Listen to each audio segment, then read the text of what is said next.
சுவிசேஷத்தின் சத்தியம் பாடம் 109 இயேசு மகிமைப்பட.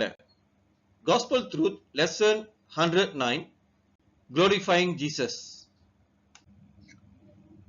யோவான் 7ஆம் அதிகாரம் 39ஆம் வசனம், யோவான் 16ஆம் அதிகாரம் 7ஆம் வசனத்தை நாம் ஜோடி சேர்த்து பார்க்கும் பொழுது, இயேசு கிறிஸ்து இவ்விதமான சத்தியத்தை நம்மோடு பகிர்ந்து கொள்கிறார். அதாவது, இயேசு இன்னும் மகிமைப்படாதிருந்தபடியினால் பரிசுத்த ஆவியானவர் இன்னும் அருளப்படவில்லை. இயேசு கிறிஸ்துவே அவர் மகிமை அடைந்த பிறகு அவரே பரிசுத்த ஆவியானவரை அனுப்புவார் என்கின்ற சத்தியம் இங்கு வெளிப்படுகிறது. In John chapter 7 verse 39 and John chapter 16 verse 7, Jesus said that the Holy Spirit was not yet given because Jesus was not yet glorified. But when he has been glorified, he will send the Holy Spirit to us. This is the gospel truth.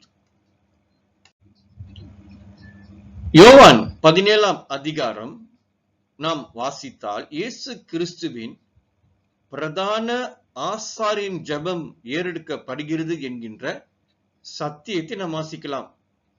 முக்கியமாக வசனம் 1-5 நாம் பார்க்கும் பொழுது, இயேசு இவ்விதமாக ஜெபிக்கிறார்: உம்முடைய குமாரன் உம்மை மகிமைப்படுத்தும்படிக்கு நீர் உம்முடைய குமாரனை மகிமைப்படுத்தும். வசனம் 5, பிதாவே, உலகம் உண்டாகுகிறதற்கு முன்னே உம்மிடத்தில் எனக்கு உண்டாயிருந்த மகிமையினாலே இப்பொழுது நீர் என்னை உம்மிடத்தில் மகிமைப்படுத்தும். இயேசு கிறிஸ்து மகிமை அடைவது அவசியமாக இருக்கின்ற காரியமாக இருப்பதை இயேசுவே இங்கு வலியுறுத்துகிறார். இயேசு மகிமை அடைந்த பிறகுதான் பரிசுத்த ஆவியானவர் இயேசுவால் உலகத்துக்கு, குறிப்பாக விசுவாசிகளுக்கு அனுப்பப்படும் என்கின்ற ஜெபத்தை இயேசு பிதாவின் இடத்திலே அவரே ஏறெடுக்கிறார். In John chapter 17 verses 1, 2 and 5, Jesus is praying the high priest prayer. Jesus said, Father, the hour is come, glorify thy Son, that thy Son also may glorify thee. And now, O Father, glorify thou me with thine own self, with the glory which I had with thee before the world was. Here, Jesus was praying that he will be glorified, because when he is glorified, he will send the Holy Spirit to the world, especially to those who believe in Jesus Christ. This is the gospel truth. இயேசு மகிமை அடைவது என்றால் என்ன? இதை புரிந்து கொள்வதற்கு நாம் லூக்கா 24ஆம் அதிகாரம் வாசிக்கும் பொழுது 26ஆம் வசனத்திலே இயேசு மகிமை அடைவதற்கு என்ன நடைபெற வேண்டும் என்கின்ற பதிலை இயேசுவே நமக்கு வெளிப்படுத்துகிறார். கிறிஸ்து இவ்விதமாய் பாடுபடவும் தமது மகிமையில் பிரவேசிக்கவும் வேண்டியதில்லையா என்று சொல்லி, இந்த வசனத்தில் இயேசு மகிமை அடைய வேண்டும் என்றால் இயேசு பாடுபட வேண்டும். இதை மறுபடியுமாக லூக்கா 18ஆம் அதிகாரத்தில் 31ஆம் வசனம் தொடங்கி 33ஆம் வசனம் வரைக்கும் அவர் பாடுகளை விவரித்து இயேசுவே சீஷர்களிடத்திலே அவர் சொல்கிறார். வசனம் 31, எருசலேமுக்கு போகிறோம், மனுஷகுமாரனை குறித்து தீர்க்க தரிசிகளால் எழுதப்பட்டவைகள் எல்லாம் நிறைவேறும். வசனம் 32. எப்படி எனில் அவர், அதாவது இயேசு, புறஜாதியினிடத்தில், அதாவது ரோமர்கள் இடத்தில் ஒப்பு கொடுக்கப்பட்டு, இந்த யூதர்கள் இயேசுவை ரோமர் அரசாங்கத்தின் இடத்தில் ஒப்பு கொடுப்பார்கள். பரிகாசமும் நிந்தையும் அடைந்து இந்த ரோமர்களால் இயேசு பலவிதமான பரிகாசப்படுத்தப்பட்டார்கள். பரிகாசமான வார்த்தைகளை பேசினார்கள். துப்பப்படுவார். இயேசுவை பார்த்து ஜனங்கள் துப்பினார்கள் என்கின்ற வசனங்கள் எழுதப்பட்டிருக்கிறது. வசனம் 33. அவரை வாரினால் அடித்து, இயேசு வாரால் அடிக்கப்பட்டார் என்கின்ற சத்தியத்தை நாம் யாவரும் அறிந்திருக்கின்றோம். கொலை செய்வார்கள்.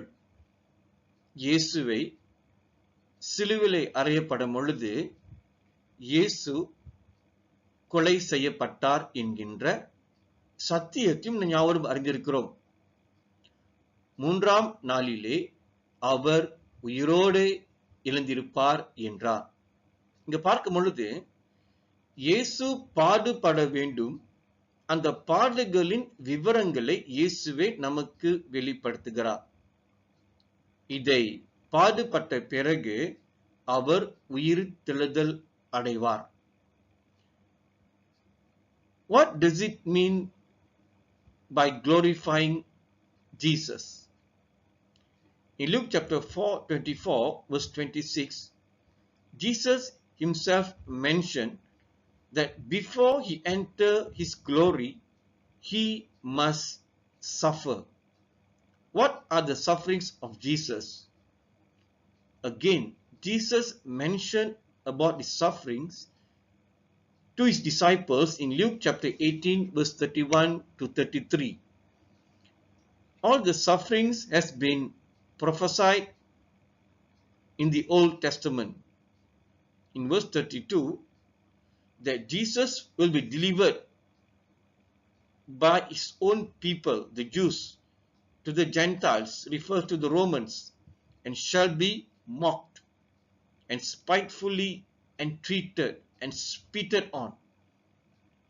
We know that all these things happened during the crucifixion of Jesus. Verse 33, and they shall scourge him and put him to death. These are the sufferings of Jesus, which was mentioned by Jesus himself before he entered his glory.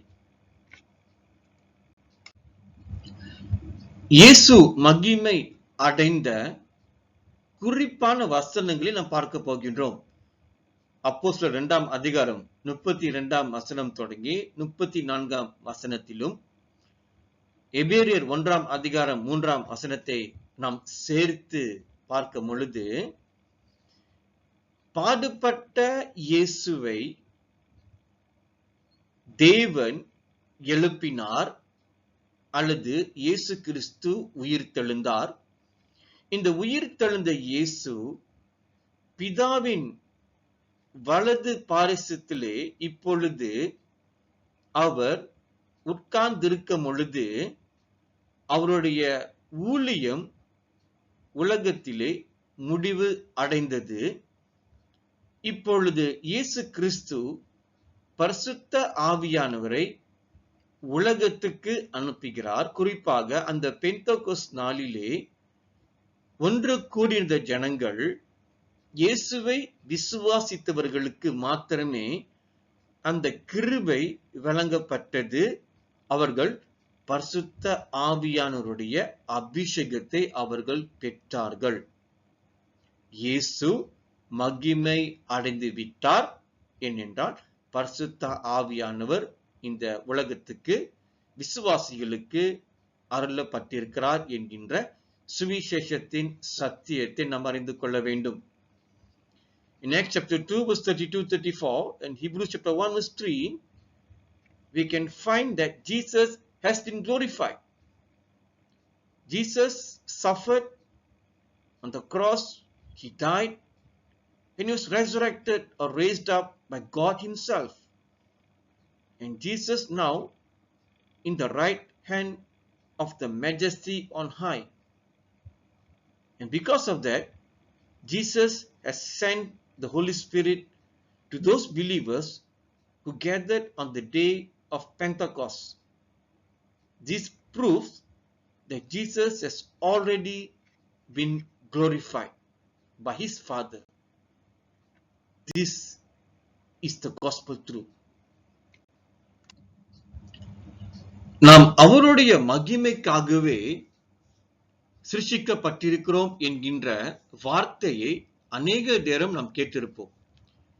Asia 43 அதிகாரம் 7 வசனத்துல, நான் என் மகிமைக்கென்று சிருஷ்டித்து உருவாக்கி படைத்து என் நாமம் தரிக்கப்பட்ட யாவரையும் கொண்டு வா என்பேன்.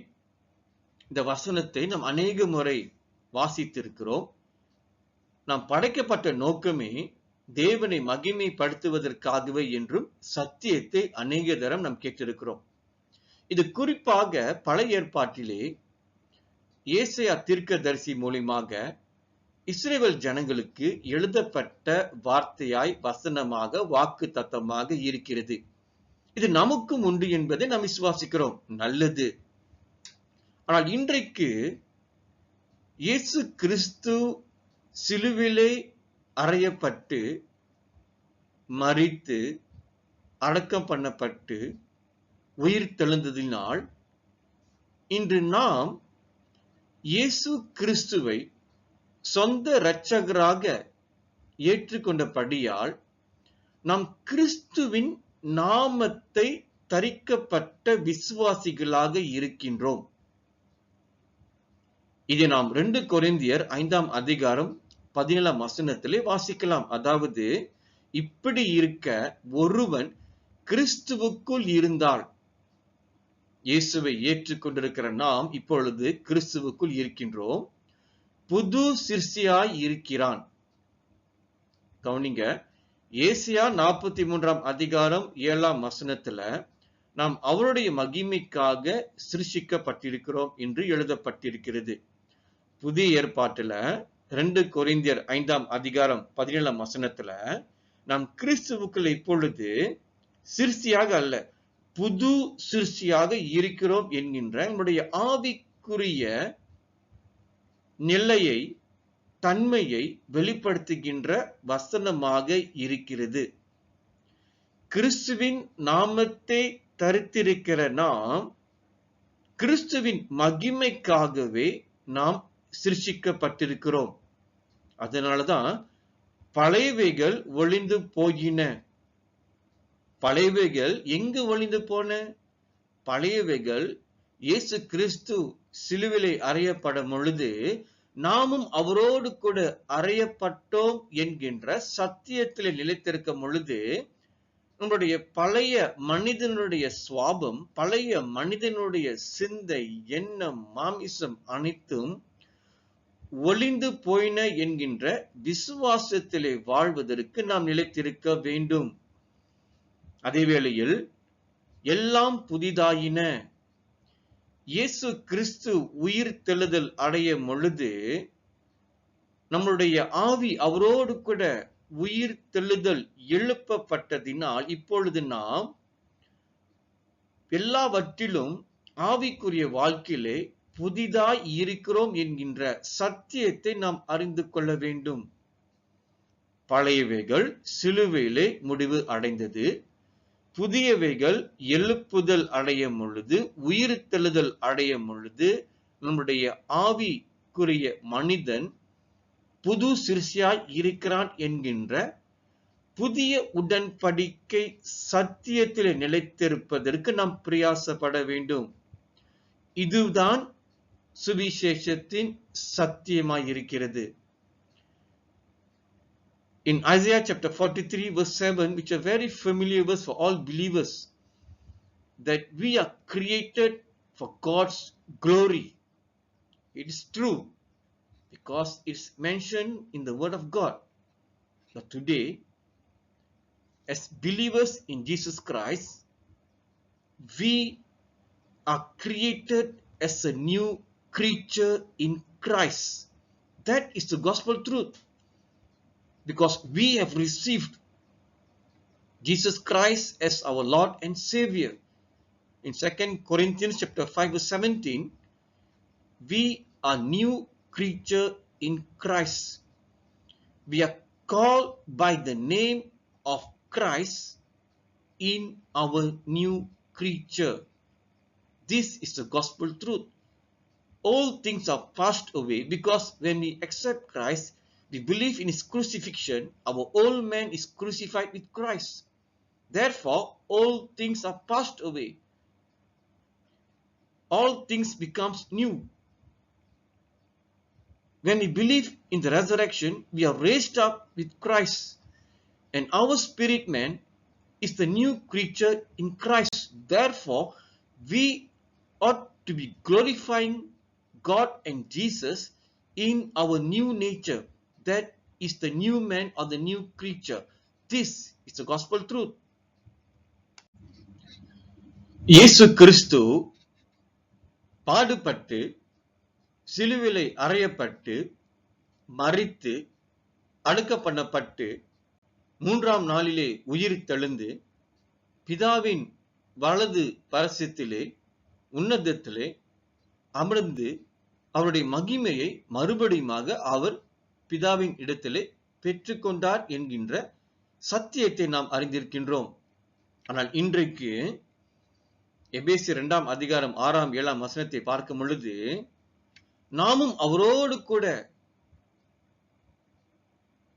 எழுப்பப்பட்டு உன்னதத்திலே பிதாவின் வலது பார்சத்திலே கிறிஸ்துவுக்குள் அமர்ந்திருக்கின்ற அந்த மகிமையின் சத்தியம் நம்முடைய இருதயத்திலே நிலைத்திருக்கும்படியாக நாம் பிரயாசப்பட வேண்டும்.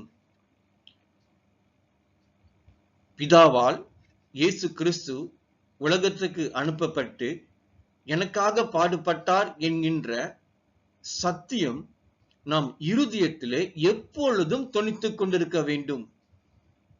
இயேசு கிறிஸ்து எனக்காக சிலுவிலே மரித்தார் என்கின்ற சத்தியம் நம் இருதயத்திலே எப்போதும் வெளிப்பட்டு கொண்டிருக்க வேண்டும்.